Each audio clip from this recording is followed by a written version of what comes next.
Shalom, salam podcast M11 Mazmur pasal 1 ayat 1 sampai dengan ke-6 yang menjadi dasar agar hidup kita makin baik dan makin benar. Mari kita belajar tentang sejarah mengapa Hitler membenci orang Yahudi. Hitler tidak menciptakan kebencian terhadap orang Yahudi. Ia memanfaatkan ide-ide antisemit yang ada sejak lama. Hitler lahir di Austria pada tahun 1889.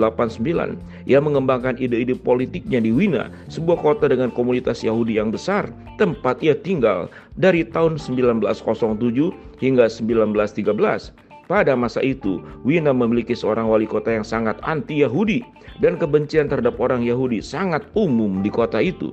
Selama Perang Dunia Pertama 1914 sampai 1918, Hitler adalah seorang prajurit di Angkatan Darat Jerman. Di akhir perang, ia dan banyak prajurit Jerman lainnya seperti dia tidak dapat melupakan kekalahan Kekaisaran Jerman.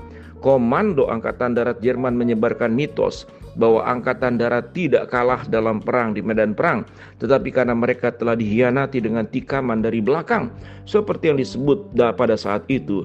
Hitler mempercayai mitos tersebut. Kaum Yahudi dan komunis telah mengkhianati negara dan membawa pemerintahan sayap kiri ke tampuk kekuasaan yang ingin menyerah. Kartu pos tahun 1919 ini ada fotonya ya, tentang bagaimana menikam dari belakang. Dengan menyalahkan orang Yahudi di atas kekalahan tersebut, Hitler menciptakan musuh yang stereotip pada tahun 1920 dan awal 1930-an. Negara yang kalah, masih mengalami krisis ekonomi yang besar. Menurut Nazi, mengusir orang Yahudi adalah solusi untuk masalah di Jerman. Pesan politik ini dan janji yang membuat Jerman kembali kuat secara ekonomi membuat Hitler memenangi pemilu 1932. Setelah ia berkuasa, undang-undang dan tindakan terhadap orang Yahudi terus meningkat. Hal ini berakhir dengan Holocaust, yaitu pembunuhan terhadap 6 juta orang Yahudi di Eropa. Apakah semua orang Yahudi itu Zionis? Apakah dan seterusnya? Mari kita akan lanjutkan bacaannya. Selanjutnya, antisemitisme memainkan peran penting dalam pemikiran Adolf Hitler dan ideologi Nazi. Ya, antisemitis itu apa? Hitler tidak menciptakan kebencian terhadap orang Yahudi. Orang Yahudi Eropa telah menjadi korban diskriminasi, penganiayaan sejak di abad pertengahan. Seringkali karena alasan agama, umat Kristen memandang agama Yahudi sebagai penyimpangan yang harus ditumpas. Orang Yahudi terkadang dipaksa pindah agama atau mereka tidak diizinkan menjalani profesi tertentu. Pada abad ke-19, agama memainkan peran yang kurang penting. Agama digantikan oleh teori-teori tentang perbedaan antara ras dan bangsa. Misalnya gagasan bahwa orang Yahudi berasal dari bangsa yang berbeda dengan orang Jerman mulai diterima. Bahkan orang Yahudi yang telah memeluk agama Kristen masih berbeda karena garis keturunan mereka. Hitler diperkenalkan pada antisemitisme. Asal mula kebencian Hitler terhadap orang Yahudi tidak jelas. Dalam Mein Kampf, ia menggambarkan perkembangannya menjadi seorang antisemit sebagai hasil dari perjuangan pribadi yang panjang. Konon keengganannya terhadap segala hal yang berbau Yahudi muncul ketika ia tinggal dan bekerja sebagai pelukis di Wina.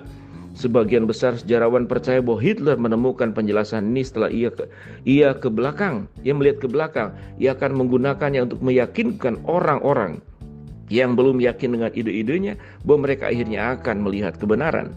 Dengan satu atau lain cara, jelas bahwa Hitler bersentuhan dengan ide-ide antisemit sejak usia dini. Sejauh mana ia membagikannya pada saat itu tidak pasti. Jika ia berprasangka buruk terhadap orang Yahudi saat tinggal di Wina, prasangkanya belum mengkristal menjadi pandangan dunia yang jelas. Bagaimanapun, salah satu pembeli lukisannya yang paling setia di Wina adalah seorang Yahudi namanya Samuel Morgenstern. Penjelasan imajinatif. Ada banyak sekali penjelasan imajinatif tentang alasan antisemitisme Hitler. Hitler dikatakan malu dengan akar Yahudinya. Penjelasannya lain menghubungkan kebenciannya terhadap orang Yahudi dengan trauma yang disebabkan oleh serangan gas beracun pada Perang Dunia Pertama. Namun teori ini menyatakan bahwa Hitler telah tertular penyakit kelamin dari seorang pelacur Yahudi. Namun tidak ada fakta yang mendukung penjelasan ini. Nasionalisme dan antisemitisme Jerman. Yang kita ketahui adalah bahwa dua politikus Austria sangat mempengaruhi pemikiran Hitler. Yang pertama adalah Georg Ritter von Schoonerer. adalah seorang nasionalisme Jerman. Ia percaya bahwa wilayah Austria-Hongaria dan yang berbahasa Jerman harus ditambah ke dalam kekaisaran Jerman. Ia juga merasa bahwa orang Yahudi tidak akan pernah bisa menjadi warga negara Jerman sepenuhnya. Dari yang kedua, wali kota Wiener Karl Lager. Hitler belajar bagaimana antisemitisme dan reformasi sosial dapat berhasil. Dalam Mein Kampf, Hitler memuji Lueger sebagai wali kota Jerman terhebat sepanjang masa. Ketika Hitler berkuasa pada tahun 1933, ia menerapkan ide serupa. Hitler selama Perang Dunia Pertama. Perang Dunia Pertama memainkan peranan penting dalam kehidupan Hitler. Perang ini memberikan tujuan baru bagi hidupnya yang sebelumnya tidak begitu sukses. Pada tahun 1914 ia mendaftar di Angkatan Darat Jerman bersama dengan Kekaisaran Austria-Hongaria berperang melawan Prancis, Inggris, dan Rusia. Meskipun dia hanya terlibat dalam sedikit pertempuran, ia menerima penghargaan atas keberanian yang ditunjukkannya. Dan seterusnya. Ini kisahnya panjang, tetapi ini adalah bagian tentang kisah daripada Hitler. Kita tahu bahwa setiap kebencian itu pasti ada akar dan penyebabnya, karena pengalaman trauma masa lalu, atau karena itu diciptakan. Kebencian demi kekuasaan, demi hawa nafsu, itulah manusia. Kalau ada ketidakadilan yang terjadi akan menciptakan ketidakadilan. Kalau ada nafsu dan kekuasaan juga akan menciptakan kesewenang-wenangan. Siapapun, tidak hanya Hitler, setiap orang itu bisa berbuat keburukan dan jahat, melakukan pembunuhan kepada orang lain, tidak selalu dengan Holocaust. Sewaktu kita merendahkan, menghina orang, memfitnah orang, menggosipkan orang, menyebarkan berita hoax, itu sesungguhnya juga pembunuhan. Dan itu didasarkan oleh kebencian. Kita tidak menyukai orang yang kita tidak sukai itu ada hidup dalam dunia, lebih sukses, lebih bahagia, lebih berhasil dari diri kita. Itu kebencian. Dan kebencian sesungguhnya adalah pembunuhan secara tidak langsung.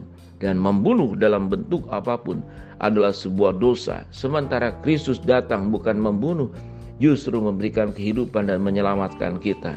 Mari kita belajar kepada tokoh, dan dia adalah Tuhan, Juru Selamat, Raja di atas segala raja kita, Tuhan Allah di atas segala-galanya, yang menjadi pedoman untuk kehidupan kita, yang menjadi teladan untuk kita ikuti dalam hidup. Jauhkan dari kebencian, hiduplah penuh dengan kasih, dengan penampunan, dengan penerimaan, bahwa setiap manusia diciptakan Tuhan sebagai sesuatu yang indah, dan tidak ada tingkatan lebih tinggi atau lebih rendah. Di hadapan Tuhan semua kita diciptakan menurut gambar dan rupa Allah. Mari kita terus menjadi pribadi yang memberkati. Shalom, salam podcast M116.